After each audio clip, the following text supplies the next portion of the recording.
Hello everyone, it's Charlton.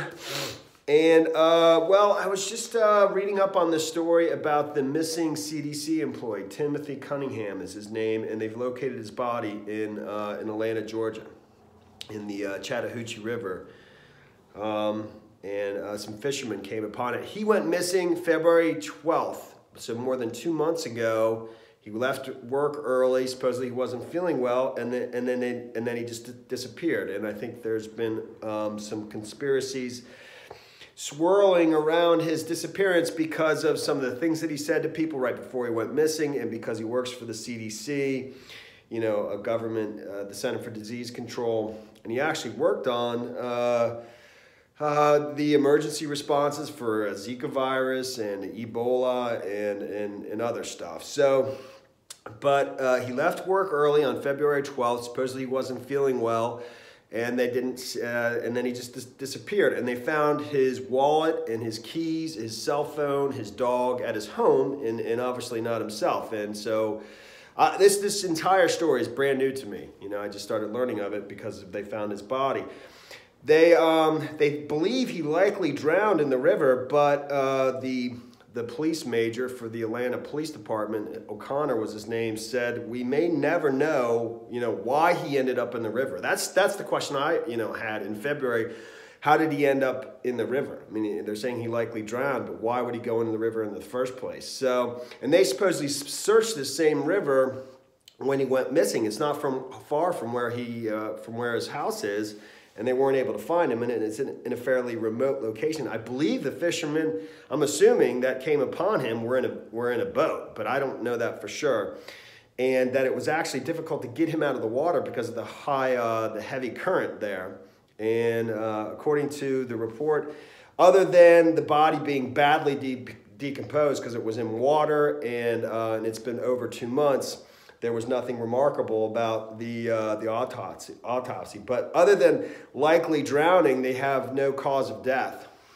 And I believe there's still a $15,000 reward for any information, about his death, So, but supposedly he had, according to one report, he had told one of his neighbors. I mean, these are some of the strange things that were said prior to him going missing. He had told one of his neighbors to, quote, to erase his cell phone number from my cell phone. Viviana Troy told CBS, who obviously she lives next door to him, and that happened. He told her that the day before he went missing. Then supposedly his sister, who he managed to call and reach the day he did go missing, she said he sounded weird when he talked to her on the phone. He tried to call his mom too, according to the cell phone records, but was never able to connect. And, initially the CDC had said he left upset that day on the 12th because he had been passed over for a promotion. Then they later retracted that statement and said that was just a mistake. And then in fact, he had been promoted back in July of 2017 for a proficiency promotion and had been elevated to commander or something. So, it's just unusual for sure. Definitely, it's obviously sad and terrible. But why did he end up in the river in the first place? He was in his favorite jogging suit, according to the police. So apparently he was just going for a run, and he had 3 crystals in his pocket. I saw that in multiple reports. Apparently he collected them. But again, why did he end up in the river? In the middle of February? I mean, it's Atlanta, but still, it's just highly unusual. And according to O'Connor, barring any new info, we may never be able to tell you how he ended up in that river. It's very strange. He was an epidemiologist at the CDC. He was a graduate of Morehouse College and Harvard University. I'm assuming he went to Harvard Graduate School. He was only 35 years old. But he seemed to have a fairly extensive record at the CDC.